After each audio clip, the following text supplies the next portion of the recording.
El Señor los bendiga. Hoy vamos a continuar con nuestro estudio de la primera epístola del apóstol Juan. La vez pasada habíamos quedado por el capítulo 2, habíamos leído hasta el verso 14. Hoy con el favor de Dios abordaremos el resto del capítulo 2, es decir, comenzando desde el versículo 15. Así que los invito a que tomen su Biblia y sigamos juntos esta lectura y este hermoso estudio que es para edificación del cuerpo de Cristo. Primera de Juan, capítulo 2, verso 15. No amen al mundo, ni las cosas que están en el mundo. Si alguno ama al mundo, el amor del Padre no está en él, porque todo lo que hay en el mundo, los deseos de la carne, los deseos de los ojos y la vanagloria de la vida, no provienen del Padre, sino del mundo. Y el mundo pasa y sus deseos, pero el que hace la voluntad de Dios permanece para siempre. Así que en estos versículos tenemos lo siguiente, el mandamiento que nos da el apóstol, el Espíritu Santo a través del apóstol. No amemos al mundo. Y cuando usa esta palabra mundo, se refiere a las cosas pecaminosas, a las cosas que no son eternas, a las cosas que no son, que no tienen amistad con el Padre. Así que nos está diciendo, no amen al mundo ni las cosas que están en el mundo, porque si alguno ama al mundo, el amor del Padre no está en él. Así que una característica del verdadero cristiano, del verdadero creyente, es que no ama al mundo, no ama las cosas que están en contra de la voluntad, de la ley, de la voluntad de Dios, sino que ama a Dios, ama la justicia, ama la paz, ama la rectitud, ama el gozo que solamente se dan por una vida justa delante del Señor. Porque todo lo que hay en el mundo, verso 16, que son los deseos de la carne, los deseos de los ojos y la vanagloria de la vida, no provienen del Padre, sino del mundo. Fíjense que está usando tres tipos de deseos. Los deseos de la carne. Se refiere a todos esos placeres, pero mundanos. Entendamos lo siguiente. Dios nos hizo con cinco sentidos. Podemos escuchar, oír, podemos ver, podemos hablar, podemos oler, podemos comer, podemos sentir. No es malo percibir el mundo, percibir las cosas que en el mundo hay, hablando del mundo creado. El tema es cuando usamos nuestros sentidos para hacer lo que Dios nos manda claramente que no hagamos, porque es pecado. Y acordémonos por qué Dios manda que no lo hagamos. Porque el pecado produce muerte y separación de Dios. Y Dios es la vida. Por lo tanto, cuando Dios nos da un mandamiento, Él lo que está buscando es nuestro bien. Él no está dándonos un mandamiento simplemente porque es Dios y porque le da la gana de hacerlo para demostrar que es Dios. No, Él da un mandamiento al ser humano para que vivamos la vida que Dios desea que vivamos, que es la vida eterna, una plenitud en su presencia. Entonces, los deseos de la carne se refieren a todos esos placeres que podemos experimentar que no están de acuerdo con la voluntad de Dios. Por ejemplo, el sexo. El sexo por fuera del matrimonio, la Biblia lo llama fornicación y, depende del caso, adulterio. Pero el sexo dentro del matrimonio es una unión santa, sagrada, que Dios le ha permitido al ser humano y que nos ha diseñado para eso, dentro del matrimonio, ¿cierto? Entonces, ahí entenderíamos, por ejemplo, los deseos de la carne, podría ser esas relaciones sexuales por fuera de la voluntad de Dios, por fuera del matrimonio. Eso aplicaría dentro de los deseos de la carne, ¿cierto?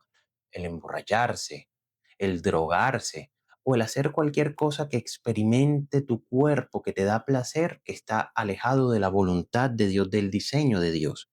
También habla de los deseos de los ojos.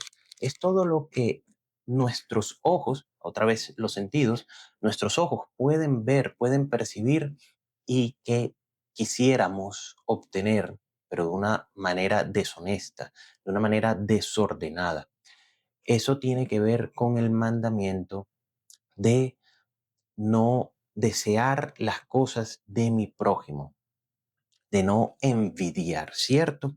Y la vanagloria de la vida, que se refiere simplemente a el amor a las riquezas o al amor a tener un gran nombre, que todos los hombres me reconozcan, ¿cierto? Y el verso 17 termina diciendo, y el mundo pasa y sus deseos, pero el que hace la voluntad de Dios permanece para siempre.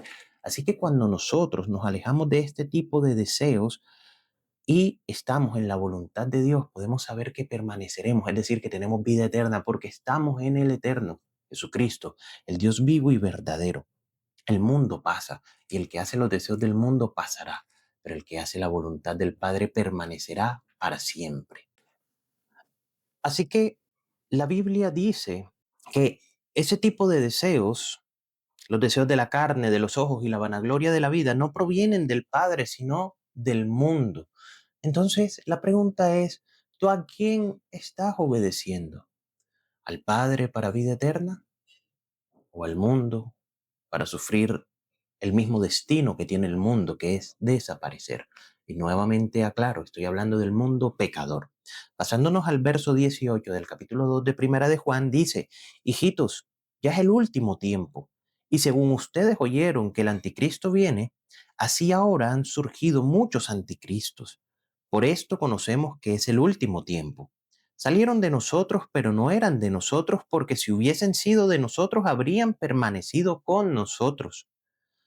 Pero salieron para que se manifestase que no todos son de nosotros.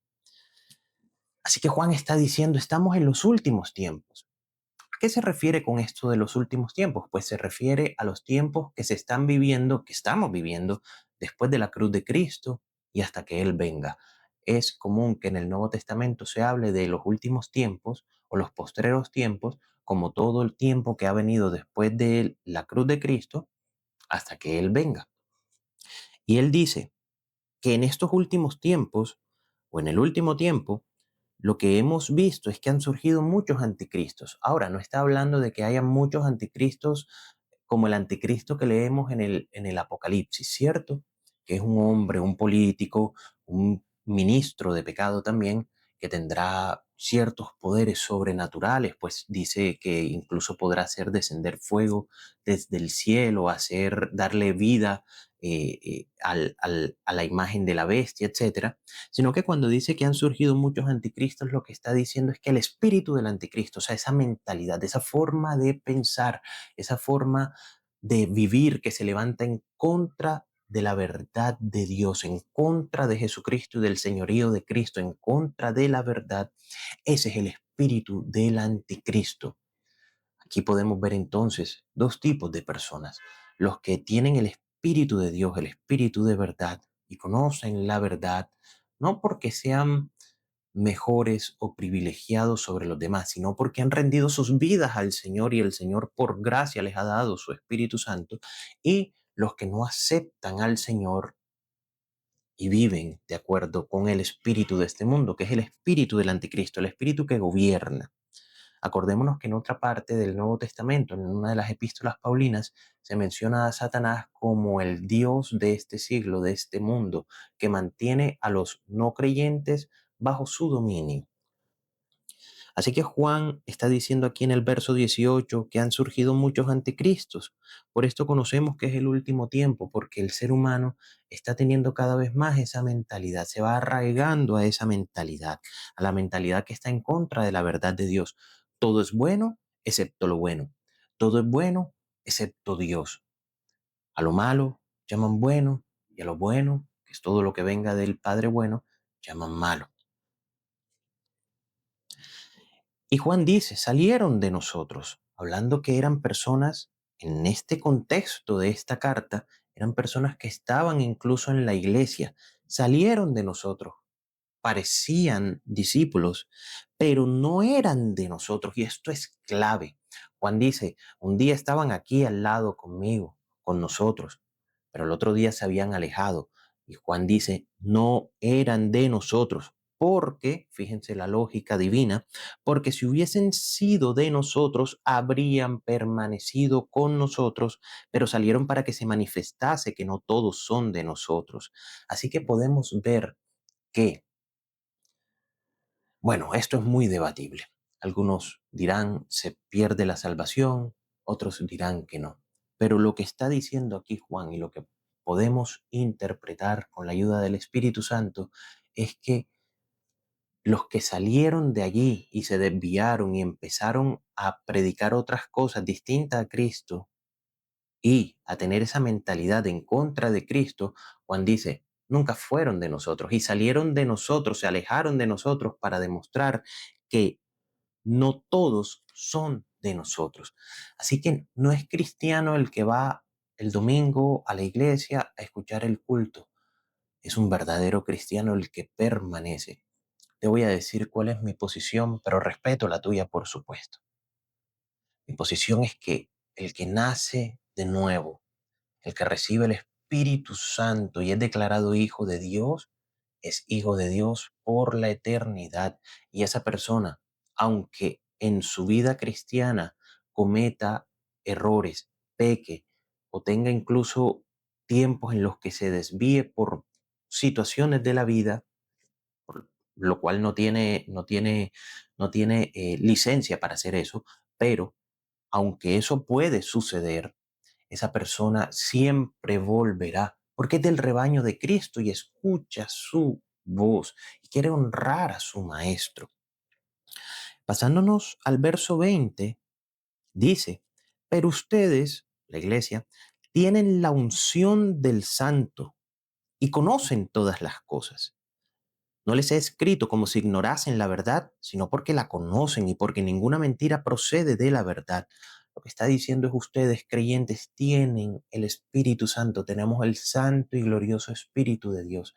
Ese Espíritu Santo también se le conoce como el Espíritu de verdad, que nos guía a la verdad.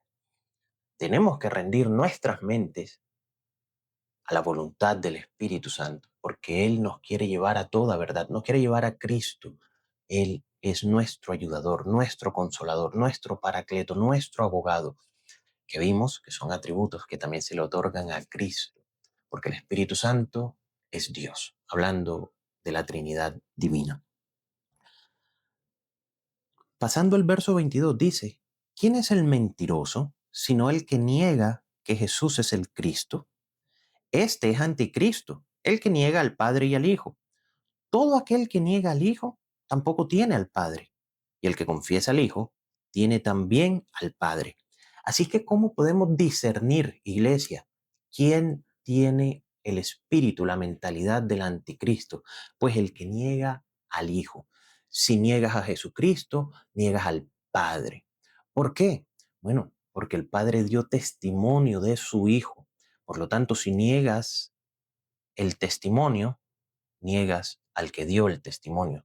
El que dio el testimonio es el Padre. Acordémonos que en los evangelios leemos en distintas ocasiones que Dios da testimonio de que Jesucristo es su Hijo, de muchas maneras, pero una forma conocida es, por ejemplo, cuando Él es bautizado por Juan el Bautista y Él sale de las aguas después de haber sido bautizado, y acordémonos de la escena, el Espíritu Santo desciende sobre Él en forma de paloma. Y se oye una voz desde el cielo que dice, este es mi Hijo amado, en quien tengo complacencia. A él oigan. Esto se repite en distintas partes de los evangelios. Por ejemplo, en el monte de la transfiguración también. Pero no solamente tenemos ese testimonio, sino que tenemos el testimonio de la resurrección. Jesucristo resucitó. ¿Y qué significa eso? Sino que Dios aceptó su sacrificio porque Él era justo, Él es el justo, el santo, el que no cometió pecado, que murió injustamente, porque no debía morir, porque Él no había pecado, y si no has pecado no mereces morir, no debes morir. Así que Él muere, pero no por sus pecados, sino por los pecados tuyos y mío y del mundo. Así que el testimonio lo ha dado el Padre. Y si tú niegas al Hijo, no puedes tener al Padre. Si tú niegas a Jesús, al Hijo, no puedes tener al Padre. Es decir, no puedes tener comunión. No eres hijo del Padre. Sin Cristo no eres hijo de Dios. Por eso la Biblia lo afirma, lo dijo Jesucristo: yo soy el camino y la verdad y la vida. Nadie viene al Padre sino por medio de mí. Solo Cristo salva. Esto es una verdad con la cual se puede debatir contra cualquier religión que no afirme que por la fe en Cristo es que tenemos acceso al Padre y somos hijos de Dios. Todos somos hijos de Dios en el sentido de que todos fuimos creados. Dios es el Padre de la creación, pero solo somos hijos de Dios en el sentido relacional, en el sentido de que tenemos paz, comunión y tenemos un destino eterno con Él si hemos creído en la autoridad del nombre de Jesucristo. Sin Cristo no hay salvación, sin Cristo no tenemos esperanza de vida eterna, incluso siendo creación de Dios. Pasando al versículo 24, dice: lo que han oído desde el principio permanezca en ustedes.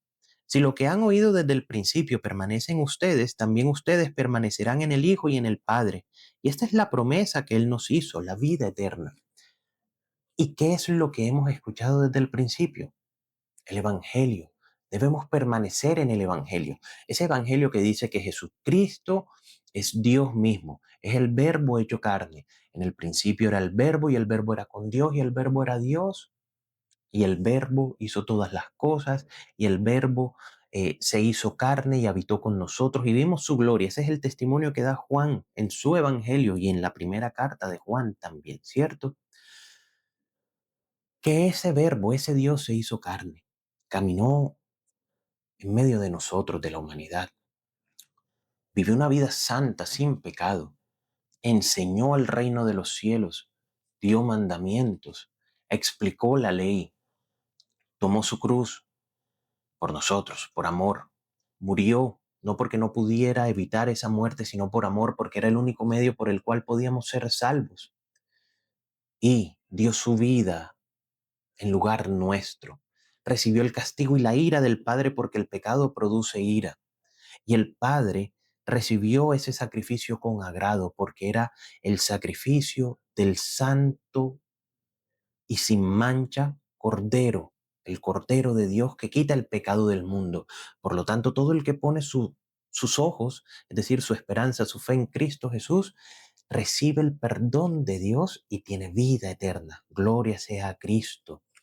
Y ese Cristo, ese Jesús, resucitó y se apareció a muchos y dio mandamientos por el Espíritu Santo, como dice el capítulo 1 del libro de Hechos de los Apóstoles, y subió a los cielos y ha de volver. Ese es el Evangelio, por supuesto, sumamente sintetizado y resumido, que todo aquel que crea en Jesucristo tiene vida eterna y perdón de pecados, y que Jesucristo no solo es Salvador, sino Señor. Jesucristo dijo: ¿por qué me llaman Señor, Señor y no hacen lo que yo digo? Esa es la definición de Señor, que lo obedecemos en todo, que nos esforzamos por obedecerlo en todo y que no estamos solos en esa lucha, sino que Dios nos ha dado a su Espíritu Santo para poderlo obedecer cuando escuchamos la voz, cuando nos sometemos a la dulce voz del Espíritu Santo que solo busca nuestra santificación, nuestro bien, la vida para nosotros. Y la promesa que Él nos dio es la vida eterna, terminaba diciendo el verso 25, ¿cierto? Cuando nos pasamos al verso 26 dice: les he escrito esto sobre los que los engañan, pero la unción que ustedes recibieron de Él permanece en ustedes y no tienen necesidad de que nadie les enseñe, así como la unción misma les enseña todas las cosas y es verdadera y no es mentira, según ella les ha enseñado, permanezcan en Él. La invitación de Juan, el apóstol, es que permanezcamos en Cristo. ¿Cómo permanecemos en Cristo? Amando a Dios, amando a nuestro prójimo. De eso está repleta esta primera epístola de Juan. Y lo seguiremos viendo y ya lo hemos visto. Amando a Dios y amando a nuestro prójimo. El verdadero amor a Dios es obedecerlo, es someternos a Él. ¿Cómo permanecemos en Cristo? Bueno, andando, viviendo en la luz, que es todo lo opuesto al pecado. no practicando la mentira, sino la verdad, confesando nuestros pecados. Esas son maneras como esta epístola de Primera de Juan nos muestra cómo podemos permanecer en él. Y aquí nos está diciendo que él nos ha dado su unción, que es el Espíritu Santo. Y esa unción permanece en nosotros y nos lleva a la verdad. Jesucristo lo dijo en los evangelios. Recibirán el Espíritu Santo, el Espíritu de verdad que los guiará a toda la verdad. Y luego dice, orando al Padre, santifícalos en la verdad. Tu palabra es verdad. Así que el Espíritu Santo nos guía a vivir de acuerdo con la Biblia. Por eso la importancia de que la estudiemos. Por eso la importancia de que la abras cada día en tu casa. Que te alimentes de la santa palabra de Dios que tiene el poder de darte vida a ti y no solo a ti, a los que te rodean. Porque cuando la luz de Cristo habita en ti, tú eres luz para todos los que te rodean. Aliméntate de la Biblia, aliméntate de la palabra de Dios y obedece a la voz del Espíritu Santo, porque te aseguro que si lees la Biblia, vas a escuchar la palabra de Dios. Si lees la Biblia, tu pensamiento será transformado si te sometes a la santa palabra de Dios. Y cuando pasamos al verso 28, Primera de Juan capítulo 2, verso 28 y 29 dice, y ahora, hijitos, permanezcan en Él, en Cristo, para que cuando se manifieste, está hablando de la segunda venida, tengamos confianza para que en su venida no nos alejemos de Él avergonzados. Si saben que Él es justo, sepan también que todo el que hace justicia es nacido de Él. Así que Juan está invitándonos a permanecer en Él, como ya lo ha hecho antes, viviendo en justicia. Y en justicia es todas las cosas que Dios dice que son buenas. Viviendo en justicia, para que el día en que Jesucristo se manifieste, venga por segunda vez, ese día no nos avergoncemos y no nos alejemos de Él avergonzados, sino que podamos estar delante de Él con toda confianza, recibiendo el galardón que Cristo tiene para todos los que confiesan su nombre y creen en Él. Y Cristo viene, Cristo viene. No te puedo decir cuándo, porque no lo sé. No te puedo decir el día, la fecha, la hora, el mes, el año. Nadie lo sabe, solo el Padre.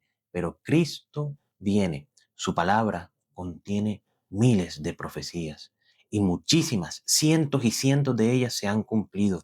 Y las que aún no se han cumplido, podemos saber que se cumplirán. ¿Por qué? Porque no es una o dos o 10 que se han cumplido, son cientos y cientos de profecías que se han cumplido. Prometió que vendría por primera vez y vino hace 2000 años. Prometió que vendrá nuevamente y vendrá. Cuando nadie lo espere, dice su palabra.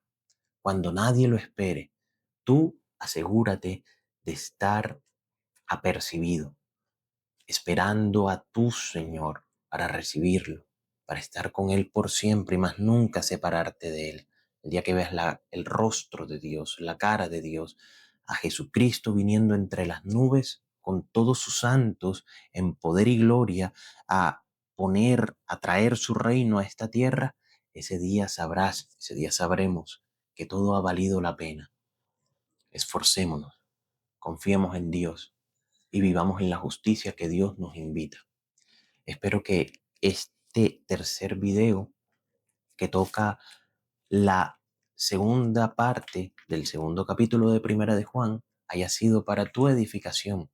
Te invito a que te suscribas a este canal si aún no lo has hecho, para que no te pierdas de los próximos videos, si han sido de edificación para ti. Y si han sido de edificación, te invito a que lo compartas con otros, a que le des like a los videos, a que comentes con respeto.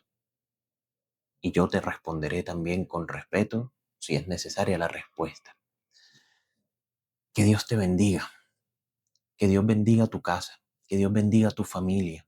Si eres casado o casada, que Dios bendiga a tu pareja, que Dios bendiga tu matrimonio, que Dios bendiga a tus hijos si tienes hijos, que bendiga tu descendencia si aún no tienes hijos y lo vas a tener.